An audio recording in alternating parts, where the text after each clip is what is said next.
meeting to order of the Villa Park Village Board. Today is July 27th at 7 p.m.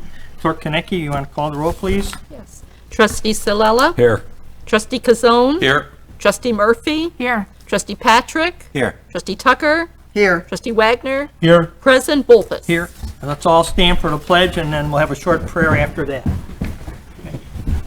I pledge allegiance to the flag of the United States of America and to the republic for which it stands, one nation, under God, indivisible, with liberty and justice for all. Trustee Wagner has a prayer for us. Heavenly Father, we come to you today asking for your guidance, wisdom, and support as we begin this meeting. Help us to engage in meaningful discussion. Allow us to grow closer as a group and nurture the bonds of community. Fill us with your grace as we make decisions that might affect the residents, staff, businesses, surrounding communities, and all those that enter the village of Villa Park. And continue to remind us that all we do here today, all that we accomplish, is for the pursuit of truth, for the greater glory of you, and for the service of humanity. We ask these things in your name. Amen.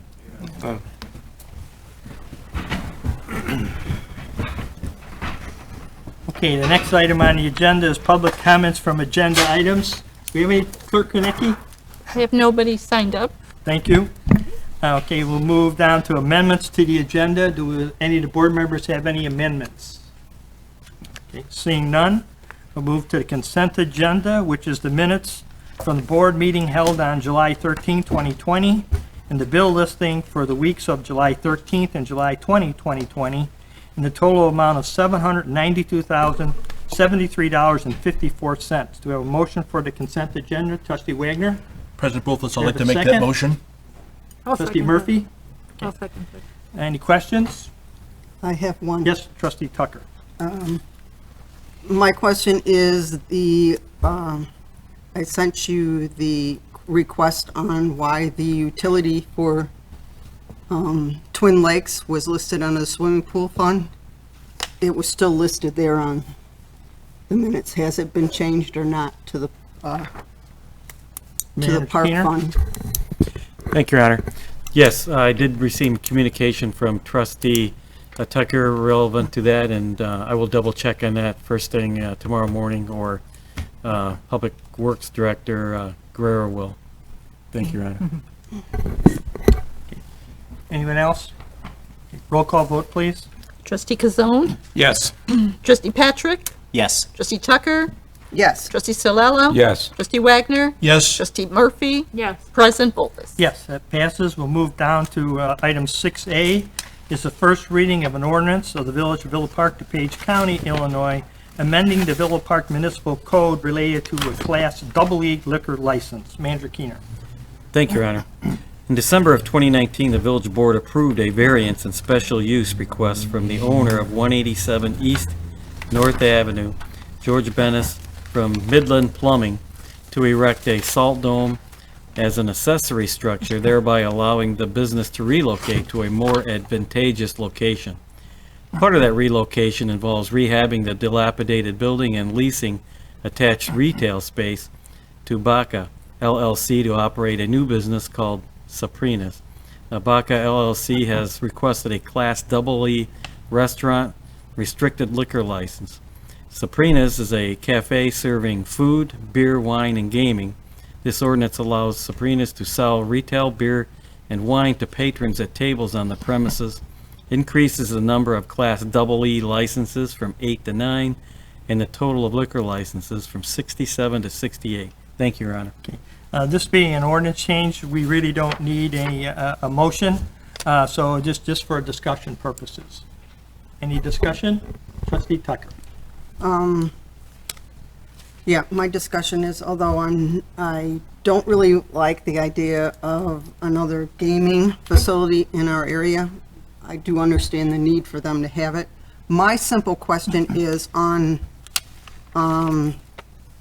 Class AAA that we're approving or will be approving. It states that the Patriot can only sell the beer and wine only at tables. Is my understanding is that they will not be able to sell it at the gaming area? So the section where they have the gaming tables and the chairs and things set up, they are not allowed through our gaming thing to sell the liquor there. That's correct.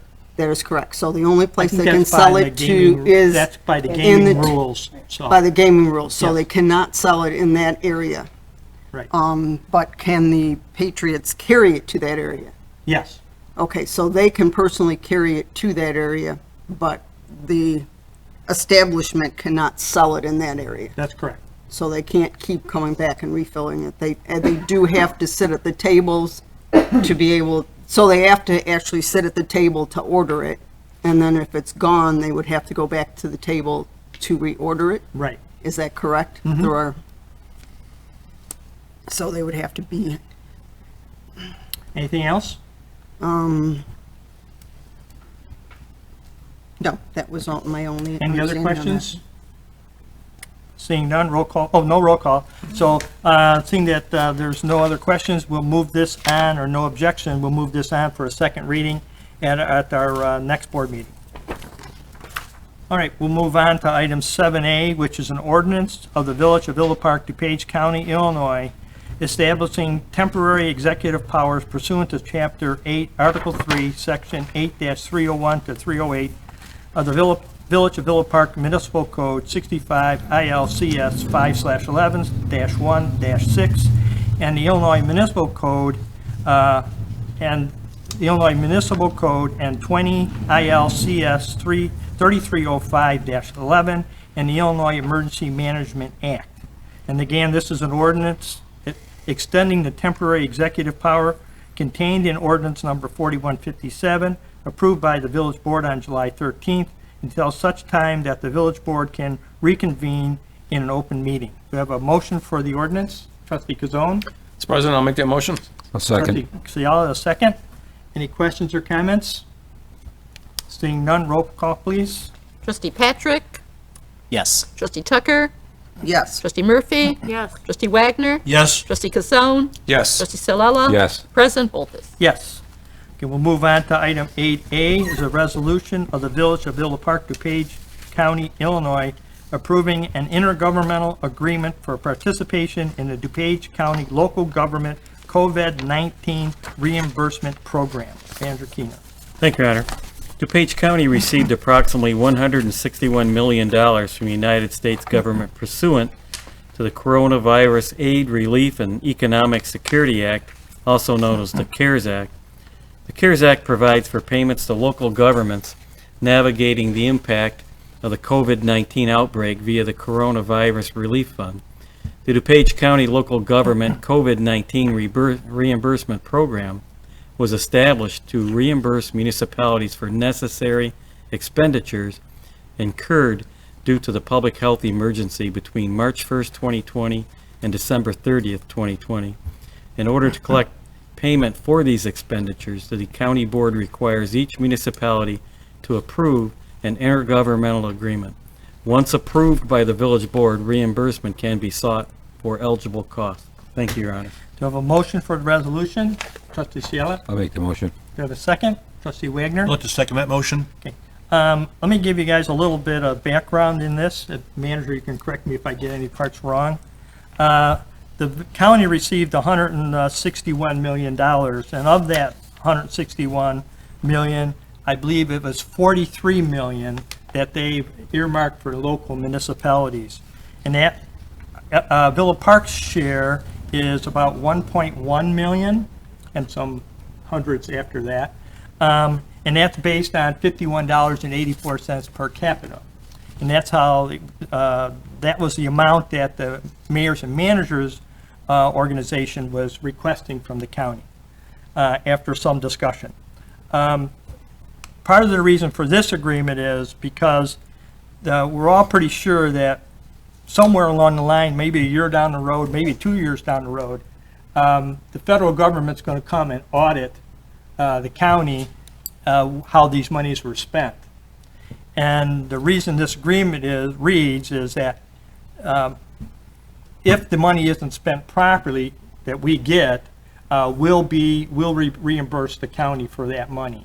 If we don't have this, the county would be liable for the money. So they required us to have this intergovernmental agreement. So they wouldn't have to make up any parts that the feds threw out that weren't eligible. It probably will work well. When we send the bills into the county, they've hired another firm to audit the bills to see if it complies with the federal regulations. So there'll be a check there, and if it doesn't comply, they'll let us know that right away. But in case they miss something that the county would be on the hook for, they wanted some agreement that we would reimburse them.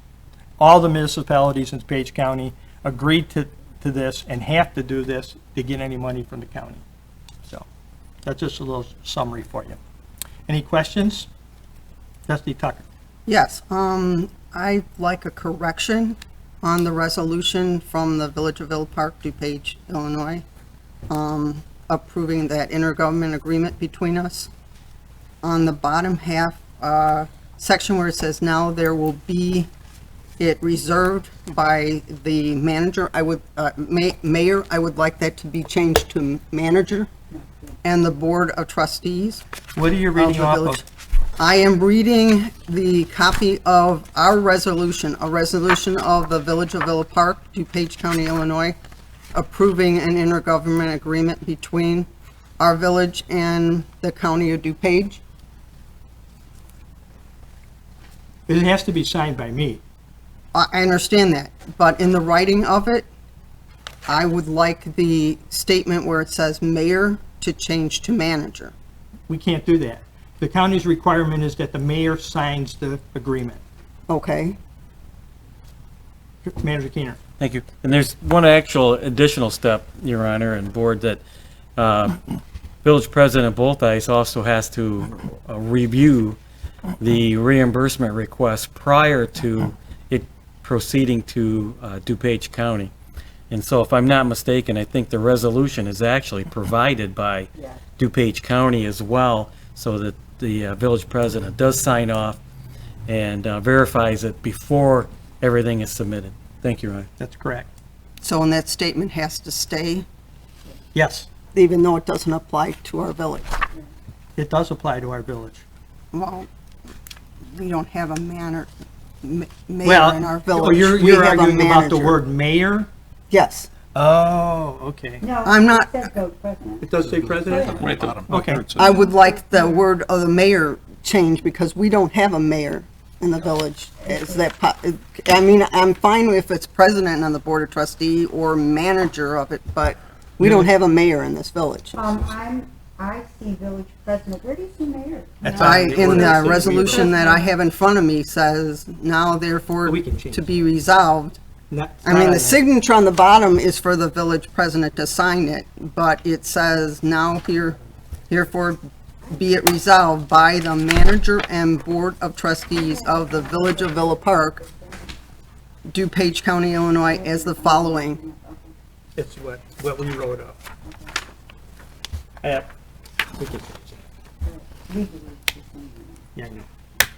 Okay, all right, we'll take care of that. The actual intergovernmental agreement from the county says president or mayor.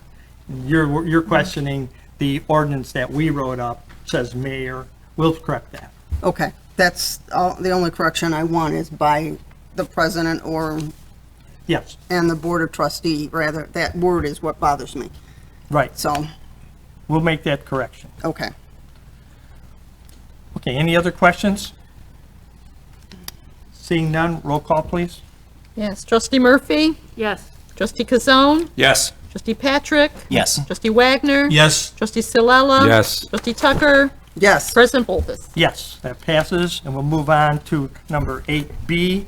This is a resolution of the Village of Villa Park, DuPage County, Illinois, approving a contract with Era Valdivia Contractors, Inc.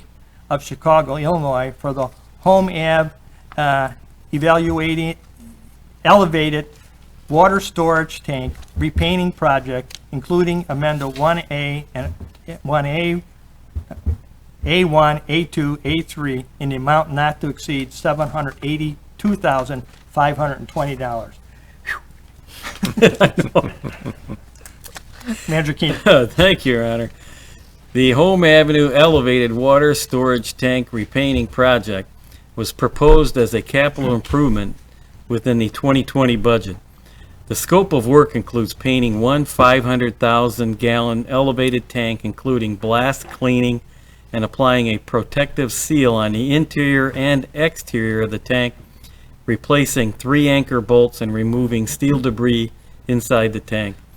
During this project, the tank will be drained and the cell antennas will be relocated to temporary locations. Staff recommends approval of a contract with Era Valdivia Contractors, Inc.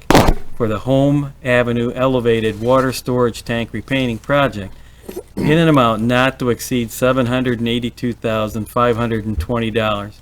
The contract is $147,520 over the originally budgeted amount, due in part to specifications in the tower's location, configuration, and complexity, including the relocation of cell antennas, as well as the importance of the water tower to our water supply system.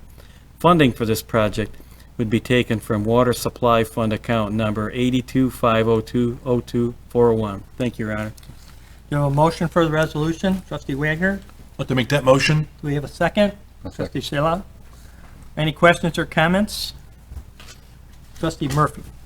I have a question. How often does this need to be done, and when was it done last? Okay, let me ask Michael to answer those. Okay. Michael Guerrera, our Public Works Director. Let's repeat the question. I think she might came a little. Her question was, how often does this have to be done? Okay. Thank you, Your Honor and the Board. To answer your question, it's this painting or sealant is usually about 25 years. So, the last time, I don't know exactly the last time, but it's been some time since it's been done. But the expected life of this coating will be 25 years. Thank you. While you're up there, I believe there is maybe some confusion on residents in Villa Park on the use of that water tank now that we have Chicago Water. Why do we have these storage tanks? And, you know, you sent out a memo to the board members, which was very interesting. If you could possibly give us just a little recap of how much water we use every year or every day, the million gallons per, if you want, I'll tell you it's 1.4 per day about. Yeah, grab your We memo. use approximately 1.4 to 1.6 million gallons a day. Oh, yeah, hold on a second. Well, is it mic not on? Okay. So I'm used to public comment with the mics on already, so I'm sorry. So currently, yeah, we use about 1.4 to 1.6 million gallons a day in our system. The storage tanks offer us a backup supply to that. Obviously, we do get our water from Chicago, so that comes in at a constant rate into our system. However, throughout the day, we have higher users and lower users, and as that demand comes up, a lot of times that can exceed that amount of water coming into our system. So the storage tanks are online to help supplement that so that we can maintain an active pressure in our lines. If it drops below, I believe, 20, then that's when you see boil orders issued. That's when contamination can enter our lines, and that's a health safety concern. Elevated tanks are originally were designed to help maintain that pressure. Obviously, the gravity pulls that water down and fills the system and kind of balance itself out. So throughout the day, we do take from our reserves. We have 3 at-grade structures in the community and 2 elevated tanks. And then at night, when the demand goes down, we backfill that through a series of pumps from that water supply from the DuPage Water Commission.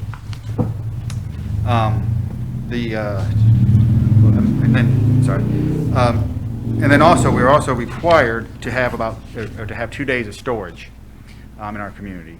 So with those 5 tanks that we have a little over 3 million gallons of storage. I think 3.8 exactly. And so when we have the 1.4 to 1.6, that's our average daily use. We have more than a 2-day supply in our storage facilities. Our peak rate's about 1.9 million, so we also can maintain a peak rate for 2 days. And what that's for is in case we have an issue with our supply from the DuPage Water Commission, we can still provide water to the community. We have emergency act or emergency plan in place. We might have some restrictions, but we can still supply potable water until a solution can be resolved. So it's kind of an IEPA requirement, so that's why we have the number of tanks we have and why we want to keep them in good shape and maintainable. Okay, thank you. So, because a lot of times residents, you know, why do we have it? Then we got five storage facilities, 2 tank water towers. The rest are at ground level, so, yeah, very good. Thank you, Michael. Sure. Any other? Oh, yes, trustee Kazone. 2 quick questions. One is, the wells, have they been abandoned, the actual wells on the pumping stations, or are those still, if need be, could they be activated? I would say all of them are about abandoned. We do have one well that's still active, but we really, it's not really recommended to use. There's a lot of stuff that would go in place. Obviously, we don't have chlorination, filtration on that well, so it's kind of sitting there. That's something we got to look at master planning in the future, but we do have one well still remaining. Okay. And then I had a question on the bid. You know, the bids range, you know, just the base bid from $765,000 to $1,004,000. Any reason why such a big variance there? I think it has to do a lot with the timing. There's been a lot of coordination that had to be done by staff over there. I think they've been working for about 18 months to 2 years with the coordination to get the cell phone towers off of there on the temporary towers to allow them in. And then we talked to a few of the bidders afterwards to see why are we so much higher. The space. Usually, while a lot of the towers are kind of confined spaces, they're usually in fields and other locations where ours is buttoned up right against our building, parking lot, the trail, and then our well house, the old well house there. So there's not a lot of space to work. So I think the uncertainty on a lot of that is what we saw is the uncertainty in the bids. Okay, good. Thank you. Trustee Seow. I think I got part of my question answered, but at one point we talked about removing some cell service off of that tower, some vendors. Is that going to be done prior to this painting, so we're not damaging the new coating by removing or replacing more tower signals? Manager Keener. Thank you, Your Honor. Well, all the cell carriers will come off the water tower, so all the antennas will be removed. And that's approximately three carriers right now, if I'm not mistaken. So they'll go on, 2 of them are going to go on portable cell towers in the parking lot of Public Works. And there's one cell carrier that does not want to do that. They just want to come back and they'll put their antennas back up when the tower is completely finished. So everything will be taken off, and then the tower will be maintained and worked on, and then once it's completely done, all the antennas go back on. Okay, thank you. If I may, maybe your question, I think some months ago, we had one leasee was canceling their lease. Correct. And is that one already gone? That's gone. Yeah, I'd hate to see them take it off after it's been Yeah. coated, damaged the new protective coating. Okay, that's all, thank you. And I think the other thing we might want to let the residents know around here along the Prairie Path, that tower is going to be tarped off. So when they do any sandblasting or anything, it won't be floating into the neighborhood, so, okay. All right, any other questions? Trustee Tucker. Okay, I have a list of them for you. My question is, there's sandblasting and cleaning. Isn't the removing of the steel debris part of that?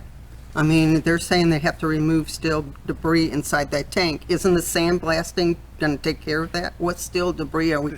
The steel debris relates to the Collins report that was done in 2014.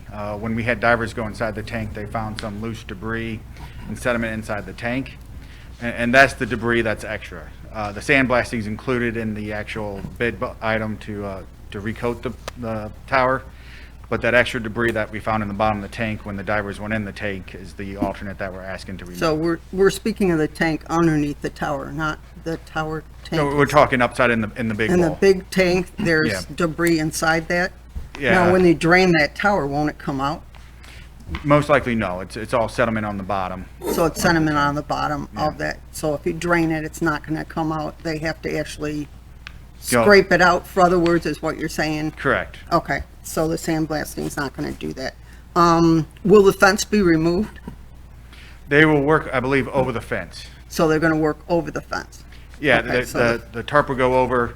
Obviously, they'll have their equipment, and they're going to work around it. I don't believe in our plans we're calling for the remove of the fence. I know the cell phone towers are protecting their huts. They're going to stay in place, and they'll work around those structures. Okay. And what was the three bolts, the anchor bolts, what was the failure on them? They're that we have to corrosion. replace? It's the corrosion. They're the bolts, there's two legs kind of that butt up against the parking lot. And probably from the salt of the wintertime over the years, it's kind of corroded those bolts. So they need to be removed, retapped back into the concrete to be reestablished into it. So the failure is the thickness, the degree, it's kind of eating right through corrosion. Eating away on those bolts, the anchor bolts on the bottom of the tower? Correct. Okay. My question is, how come there was such a big degree of the cost for that bolt? In those estimates, there was a huge amount between the three of the price on those bolts. It's always hard to tell where contractors want to put their money. I think some of it is, we talked to a few, and that, I think let me see if I don't have it up, I have on that one. I think the bid that came in with their alternate was about the price when we talked to a few contractors prior to do it. So I think a few of them, that might not be their line of work, so they might have bumped up that price to be higher to do it. It kind of all depends on how they do it. We don't get into real specifics on what they put into their bid other than what the cost. So we don't actually get a price list of what, We like we have do on some of them, do we get a pricing of what, I mean, so our construction things, when they're doing the road and stuff, they list them out. Do you get that type of a bid when they do this job? On this one, is the alternate was to remove and replace those three bolts, and so it's Okay, just so lump you sum don't really get together a with- pricing list or a warranty on that? No, that's all one lump sum for those bolts. One lump sum, yeah, I was wondering, because from $650 to $4,000 on a bolt is a big range. So I was really curious why it was so distance between the two. We are not paying to move those cell towers, correct? No, The that's cell correct. tower companies are moving them at their cost? That is correct. Is that correct? What timeline are we talking about? Because you said that part of this bid, the reason for it was that we were on a fixed type range, and that was part of their decision on their bid. Yes. So what time lapse are we talking about to have this done in? The next 3 months. Okay, so they're going to have it done in 3-month time? Is that what you're? 3 to 4 months, I would say. 3 to 4 month Yeah, time period? We've already have the cell phone tower companies lined up on tentative schedule. So if it is approved, we'll release that, and they might be here starting next week to begin the base work to put the towers up. Okay, because I was getting the impression, because it was a rush type thing, that we wanted it done and be in a Correct. 6-month time period, because the time Correct. that was part of the cost efficiency and pricing on having that done. I think that answers my question, because they're required by state and federal government to put that tent up, is that correct? So that it doesn't blow all over? Isn't that part of the reason why, for the I- sandblasting and the painting, they're required by regulation to do that? I would have to verify if it's the exact regulation. However, in this case, due to proximity, we would require it anyways. Okay, so we're requiring it, it's not, okay. It might be, I'm not saying I would have to review that, but I know in ours, we're requiring it due to the proximity of the parking lot. And obviously, we don't want overspray and getting that on vehicles and Are proximity. we being charged extra because they're putting the tent up? It's all included in the requirements of the. Right, but is the bid higher due to the fact we're requiring a tent to be put up where it's at? I mean, I think they would probably utilize it in this location, so I think it's all incorporated in that overall cost. So offhand, we don't know. It's just part of their bid because Yeah, of where I mean, the vicinity of it is. for ours, I was just yeah. curious if that's the reason why the bid was a little higher than our engineers had figured, because we are requiring a tent to put up, and it's a little I- costlier to do that. I would say it's pretty standard practice nowadays to utilize the tents. So I think some of it is probably timing, obviously with COVID and everything, but We looked at some previous pricing that we received in neighboring communities and some ballpark ranges. However, once you get into actual specifics, that's a lot of times what determines price differences. And the limited time, workspace they have here, are they gonna have a problem with their equipment? Or is it mostly lines that they'll be using from? So we've already had it set up. We've had some internal discussions. We have a parking plan already developed and laid out to relocate employee parking. We worked with the police department and Chief Mike to determine they have to relocate some of their squad cars because that's where their compressors are going to be sitting over in some of their parking lot in the back half with because they need a couple of generators, a couple compressors to do the work that they need to do. So we've kind of got it laid out. We've had some preliminary discussions with the painter prior. So it's going to be very limited. It's going to be very tight and very, very congested over there, but we have some plans to allow for them to perform the work. And there's an underground tank in there, right, under that In the tower? front portion, there's an underground or high-grade reservoir, correct? Okay, is that pressure of that tank gonna make a difference with all this sandblasting and stuff from the water going into that tank? Or is that tank gonna be actually blocked off to prevent it? So, correct, yeah. In order for us to perform the work, we'll have to drain the tank. And once that tank's drained off, we'll valve it off so there's no cross-contamination. It'll be by itself, and then that work will occur. So it shouldn't affect the reservoir in front or any of the equipment. And then we'll be relying a little bit more on our Cornell Station reservoir for this project because that will supply the makeup water from what that tower provides to the system. So that tank underneath is gonna be It'll still be in basically operation. sealed but- off and blocked so that nothing can get into it while this is going on? Correct. To contaminate that tank? That's Or correct. that, okay, thank you. Okay, anyone else? Okay, roll call vote, please. Trustee Kazone? Yes. Trustee Patrick? Yes. Trustee Murphy? Yes. Trustee Salella? Yes. Trustee Wagner? Yes. Trustee Tucker? Yes, President Bolfus? Yes. Okay, that passes. We'll move on to public comment. There's no one here from the public. So we'll move down to the clerk's report. I just have one thing, just to remind our residents that this is the final week for the Kiwanis Food Drive. So if they're interested to drop some food off, bring it to the library in the very front entrance. There's a cart from the Jewel, and they can just put the food in there, and we appreciate it. It ends this Friday, the 31st. And that's all. Thank you. Thank you. We'll move on to the trustees' report. We'll start on the left. Trustee Murphy. I just have two quick things. I was hoping to get an update. It's been really quiet this week over at the construction for Park and Ardmore and Princeton. And I would be interested in knowing what the status of that work is and when we're going to pick that up again. Was that Park in Princeton, you said? Okay. Yeah, go ahead. So yeah, they have been down. It's A-Lamp is the contractor that has that contract. They also have the contract for Astor Myrtle and for Yale. So I think what's been occurring is we had a little bit of some uncertainty in that location, and right now I think they're focusing on Astor and Myrtle because they are installing the underground storage tank over there on Wednesday and Thursday.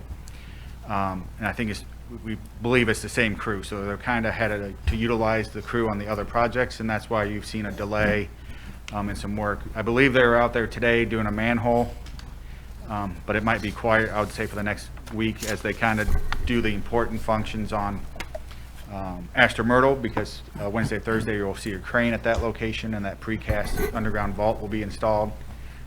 Tomorrow on Yale, we have a water shutdown to make the crossover to the new water main.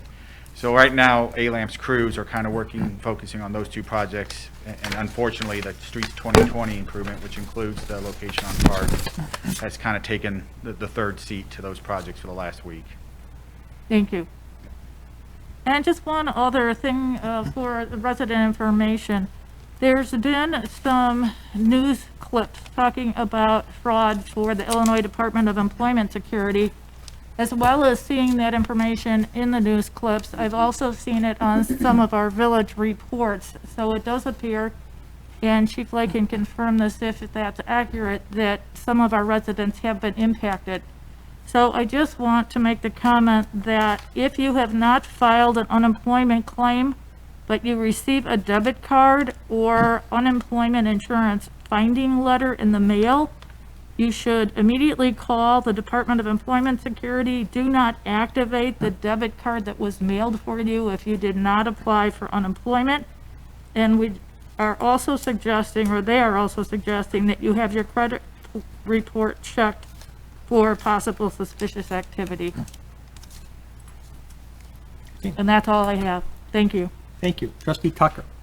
I just have a question on, as you're talking on the stuff, did the water or the rain or the storm have any effect on that ditch or the drainage thing going in over on Myrtle over there?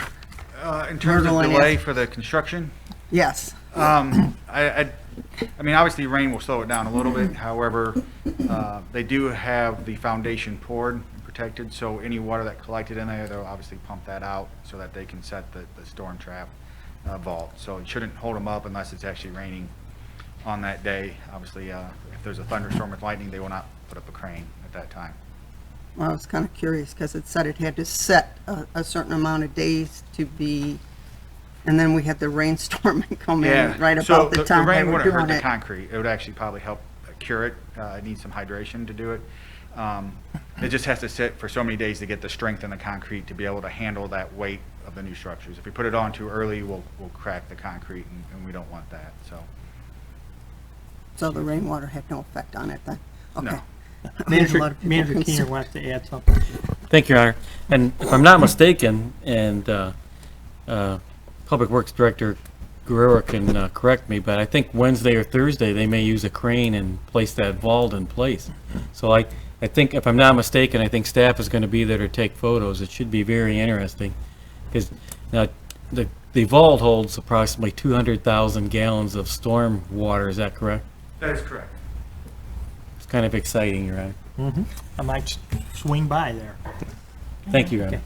Anything else, Trustee Tucker? My other question is, there's been a lot of talk about, I can't think of what the roofing stuff going away from electrical and going to solar Solar panels? or solar, it's not even panels.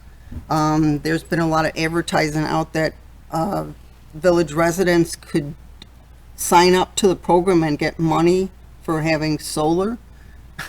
And it acts like we are endorsing it. Yeah, there's a plan that's put out there on a website saying that Villa Park is going solar, and you can join this, sign up for this solar group and receive somewhere around $2,000. I think I haven't seen it. If you want to forward that to us? So we can Okay, look I at will it? forward it If they're to you. using our name, we're going to want to have to address that. Okay, I wanted to make sure that people are aware that, no, we You're did right. not have anything to do with this You can advertisement. have solar, you can apply for solar panels. No, this is people, Yeah, I know, it's they're- getting away from ComEd and Yep. going solar and earning money from solar farms, and Yeah. it's been advertised that the If you village is part find of that, it. send it to us. We'll Okay. have to make it, we don't want it to look like we're endorsing them. So. Thank you. Trustee Wagner. Thank you, President Wolfowitz. I just have a couple things. I just want to let folks know once again that Love Your Neighbor Day will be on Saturday, September 19th, from 9 a.m. until 3 p.m. And they've already received applications from residents who are interested in participating. And of course, they're looking for groups to volunteer. This year's Love Your Neighbor Day is going to look a little bit different than years past, in the sense that groups will be working just on the exterior of homes, and they will not be gathering at the church beforehand. They're encouraging groups to bring their lunch with them, etc. So, and then also I would like to let folks know that the spring sweep, which will be held in the fall, of course, will be held on the same day, September 19th, 2020. It'll be from 9 a.m. to noon along Home Avenue, and there'll be more details available about spring sweep. That'll be held in course with, there'll be paper shredding, but we hope to have many of the same groups that collected as last year. Would like to let folks know that the Traffic and Safety Commission meeting will be held on Tuesday, August 11th of next month at 8 p.m. Here at Village Hall. And just want my compliments to staff on the job that was done at the basketball court at Lions Field. I thought they did a great job in that. It looks great. And that's all I have. Thank you. Thank you. Trustee Patrick. Thank you.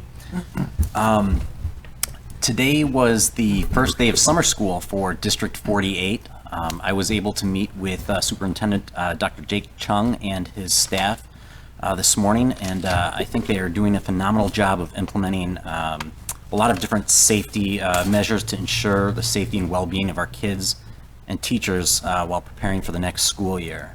There's a lot of planning and thought that goes into opening our schools safely, and I think they're doing a great job of that. Lastly, again, I wanted to thank our village's first responders, both the police department and the fire department. They're doing an outstanding job out there, and I think it's very important that we recognize their efforts, especially during these challenging times. So, thank you. Okay, thank you. Trustee Chiala. No report this evening. Trustee Kazone. The Community Pride Commission meeting scheduled for tomorrow has been canceled due to COVID. A couple of the people on the commissions didn't really want to get together for a group, and there was not a whole lot happening, so that will be canceled. Hopefully it will be the August meeting, the fourth Tuesday of the month, will be handled.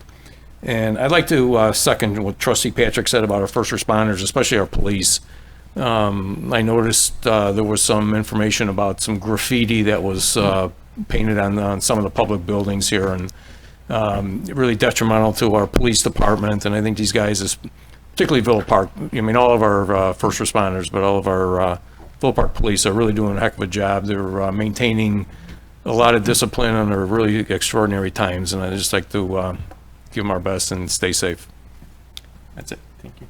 Yeah, I want to echo too. Unfortunately, the Villa Park police, just being police, it takes, some people just have a negative opinion, but you know, you guys are doing a great job. The fire department doing a great job. So I'm pleased. We haven't had any issues. So knock on wood. Yes. I just got a couple other things on the census. I just want to please fill out the census. Right now, our reply rate in Villa Park is 7.1%. That makes us number 5 or 10 on the DuPage County replies. We can get that number up. I see some of our western communities are up into the 80%. So it's important that we get a good count in Villa Park. It doesn't matter if you're here, living with somebody else. It doesn't matter. You should be counted in Villa Park. So please do that. That'll also save, if you didn't do it, they're going to come around and door knocking starting on August 11th. So, you know, just send it in, and then nobody's going to be come knocking on your door bothering you. So please do that. I also want to let you know I had another weekly call with the DuPage County Health Department today with other mayors from DuPage County. Our positivity rate on tests right now for the area is 4.5%. It's been going up a little bit every week. Same way with the average age of the positive test. It had been in the past 46 years old was the average, and now it's down to 37, age of 37. And that'll show up on the numbers when you look at the ages. 10 to 19-year-olds, at the week of July 1st, the percentage of positive in 10 to 19s was 5%. This last week, it was 16%. So, and the same way with the 20 to 29 years old, July 1st, it was 16%. And as of last week, it's 25% positive rate. So a little word of caution to younger people, you're not immune. So please be very careful. We don't want to, the numbers are creeping up. We don't want to get into the position where we start having to close things down. I'm afraid that probably most of our problems with the younger people are coming from the bars, and that'll be one of the first places that are closed. And also then the indoor dining will also be restricted. So we don't want to go backwards. Please be very careful on the spread. Remember the 3 W's, mask, wash your hands, and watch your distance. That seems to be the big secret on how to handle this issue. And also another problem they're having at the health department is when they do contact tracing. A lot of people, they get a phone call that they've been in contact, but they refuse to answer any questions. Nobody's out calling you to put you in jail or confine you to your house. They're just trying to track the disease backwards and what the spread is, and it's the only way they're really going to be able to control it is to control the spread. So please, if the health department calls you that you've been in contact with somebody who tested positive, please respond to them. Don't just hang up, because that doesn't help anybody. So, well, that's just another thing. Our next board meeting is on August 10th, right here at 7 o'clock. So, and then we'll move on to the manager's report. Excuse me, President Lozey, could you just give us a quick update on the status? I can't hear you. The status on August coffee with the board. The coffee with the board will be here on Saturday. You are having it? Yes. Okay, thank you. Okay. Manager Keener. Well, thank you, Your Honor. I think everyone's told everything I wanted to talk about, so I'm going to pass this. It's always good. We can always hear it twice. Sometimes, you have to hear it 2 times. Okay, with that, we'll have a motion to adjourn. Trustee Wagner, Did I make that motion? do I have a second? Trustee Patrick, all in favor say aye. Aye. Aye. With that, we're adjourned.